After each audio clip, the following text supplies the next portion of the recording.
কি কারণ জিকিছে প্রমোদ बर' ডাঙরিয়ার এই ফাউন্ডেশন ভালো নহয় हाग्रामा महिलारि सारनि अर्थात BPF हान्जानि हाग्रामा महिलारि सारा बा हाग्रामा महिलारि सारजों आगदा आखि थाग्रा जिथुनाखि आरो बिनि साखाथिफ्राव थानाय जिखुनु लिडार दैदेनगिरिफ्रा UPPL आव अर्थात प्रमोद बर'जों थाहैजोबब्लाबो हाग्रामा महिलारिया जेबो खहा गैया होननानै बिक्रम दैमारि बिथाङा रोखायै फोरमायदों आरो जिथुनाखि प्रमोद बर'नि पावार एन्ड फांसन जिथुनाखि सोलिबाय थानाय सरकारनि गासिबो मोनथायफ्रा दै बानाजों जेरै जाबोर जाथारफ्रा बुखारलाङो बेबायदि लासैनो बुखारलांजानो थाखाय थांगासिनो दं होननानै बिक्रम दैमारि बिथाङा जोंहा खाम्फा बरगयारी सार बिथांनि गामियावनो थांनानै ससियेल मिडियानि गेजेरजों फोसावदों। दिनै नोंथांमोना साननांगौ गोनां जादों जुदि खाम्फा बरगयारी बिथांखौ जुदि मोजां मोनग्रा दंब्ला रायजो राजाफ्रा बा अनसायग्रा दंमोनब्ला खाम्फा बरगयारीनि गामियावनो दिनै माबोरैहाय BPFनि मिटिं जानो मोनखो बा लोब लोब माखासे BPF हान्जानि माखासे सावराय मेलफ्रा जानानै थांखो नङा होमबा दा बेखौ गोबाङानो मिथिगौ नाथाय जोंहा बेखौ बुंनांगौनि जेबो गोनांथि गैया स' जायफोर हान्जायाव थानानै जाय रायजो राजाफ्रा जायखौ हेफाजाब होनो बा मदद होनो सानदों रायजो राजा जि पार्टिखौ मोजां मोनो बेवहायनो नोंथांमोना थानानै जाहाथे देरहासार खालामखांनायनि उनाव जाहाथे रायजो राजाखौ नायफिनै जानो नाङा स' बेनो जोंनि बर'फोरनि पलिटिकेला मोनसे बिराद गिदिर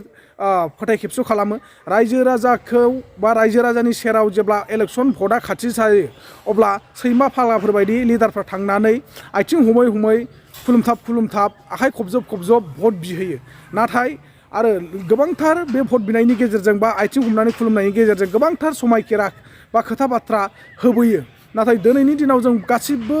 नुनो मोनगासिनो दङ मोनफ्रोमबो पलिटिकेल हान्जानि दैदेनगिरि अर्थात लिडारफोरखौनो देरहानानै थांखांनायनि उनाव अर्थात लंकायाव थांखांनायनि उनाव राबन जानायखौ नुनो मोनगासिनो दङ आरो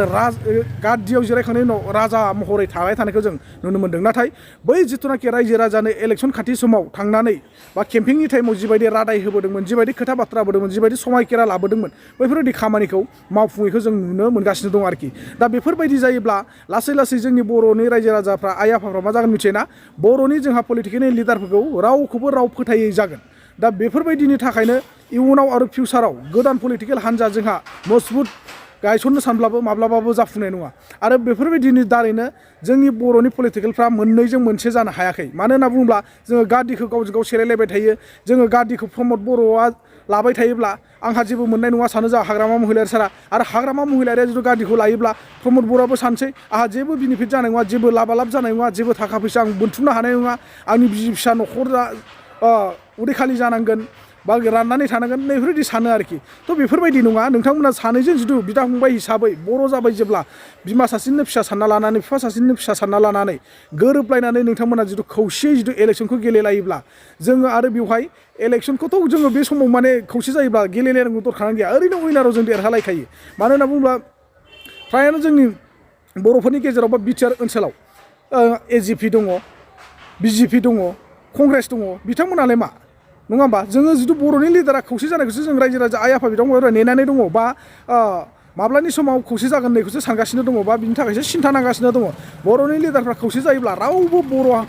रायजो राजा आइ आफा बिथांमोनफ्रा सेरखाय बेरखाय जाया सेरखाय बेरखाय रायजो राजाखौ सोर खालामदों होनबा बर'नि पलिटिकेल लिडारफोर जेरै प्रमोद बर' हाग्रामा महिलारि सार आरो सोरबा हनै गोदान गोदान कंग्रेसनि बिथांमोन उजिबोगासिनो दङ आरो गोदान नै जोंहा बर'नि पलिटिकेल मोनसे दानो थांगासिनो दङ एक्स एनडिपिनि बिथांमोना अब्ला दिनै जोंनि बर' रायजो राजानिखौ बा जोंनि बर'फोरनि भटखौ सोर बुखावदों होनोब्ला जोंनि लिडारफ्रानो आरो एक नाम्बाराव सोर दं आसामनि चिफ मिनिस्टार हेमन्त बिश्व शर्मा मामा मिथिबायना बिथांनि सियाल बुद्धिजोंनो गासै जोंनि बर'फोरनि भटआ गावस्रालांनो थांगासिनो दङ बिथांनि बिथोन मथे जोंहा जोंनि बिटिआरनि माखासे लिडारफ्रा दैदेनगिरिफ्रा सोलियो बा बिनि आन्दारावनो थानानै खामानिफोरखौ मावबाय थायो बेखायनो जोंनि बर'नि रायजो राजाफोरनि भटखौ बुखाव होगासिनो दङ मारैबा गावसोर BJPआ बा AGPआ बा गावसोरनि NDF हान्जाफ्रा मारै भट मोनगोन नैखौ नायदों माने दा हनै UPPLआ हारसिं गेलेमारोब्ला BPFआ हारसिं गेलेमारोब्ला थाङै थुङै BJP आरो AGP लोगोसे NDA बिथांमोना मोनथामजों ज' जानानै गेलेयोब्ला मालाय बिथांमोना भटआ बुरजासिन जाबाय नङा होमबा बे समाव अब्ला सोर देरहालांगोन बै गुबुन हान्जानि बा गुबुन हारिनि पलिटिकेल हान्जाफ्रा देरहालांगोन नैबे लामाखौ मालाय बिथांमोना सागासिनो दङ बिटिसिनि बर'फोरनि भटखौ बुखावना होनो थाखाय दा बेखौ जोङो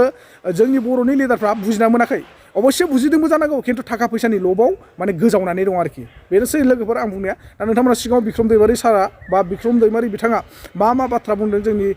पलिटिकेलनि सायाव आरो दिनैनि दिनाव खाम्फा बरगयारिनि गामियाव थांनानै मा बाथ्रा बुंखो नोंथांमोना गुवारै नायनानै बुजिना लादो आरो जोबथाराव सोर मा बुजिनो हादों निश्चय कमेन्ट सेक्सनाव फोरमायहरनो दाबाव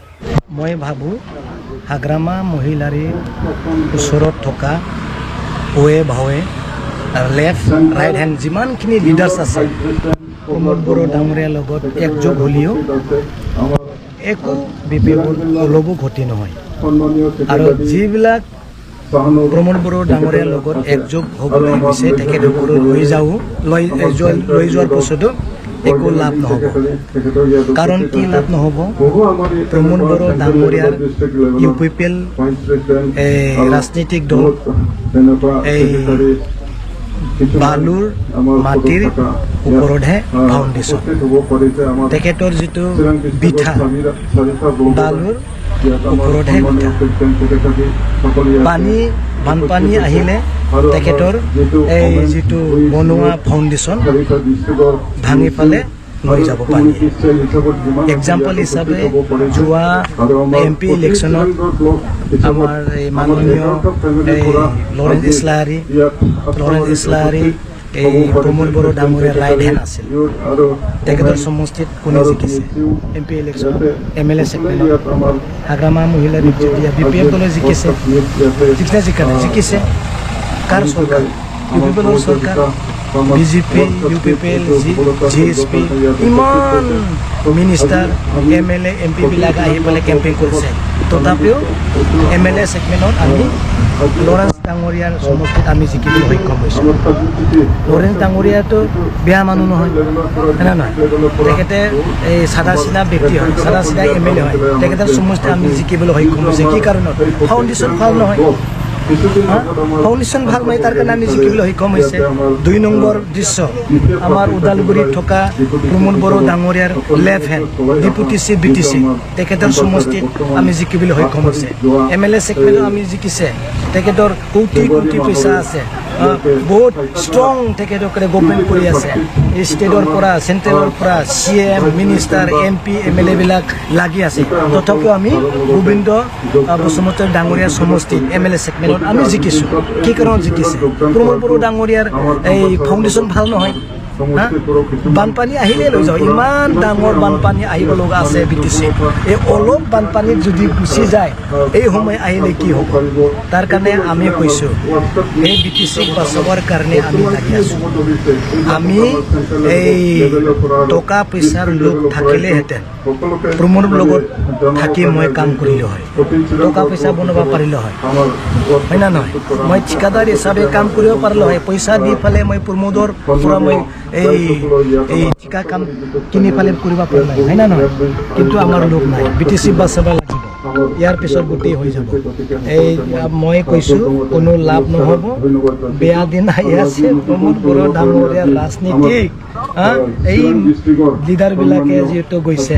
তেখেতসকলৰ ভৱিষ্যত কি হ'ব মই নাজানো কিন্তু প্ৰমোদ বড়ো ডাঙৰীয়াৰ যিটো এই ৰাজনৈতিক দল কম সময় ভিতৰতে পূৰা পানীৰ লগত গুচি যাব এইটো আজি মই ক'লোঁ থেংক ইউ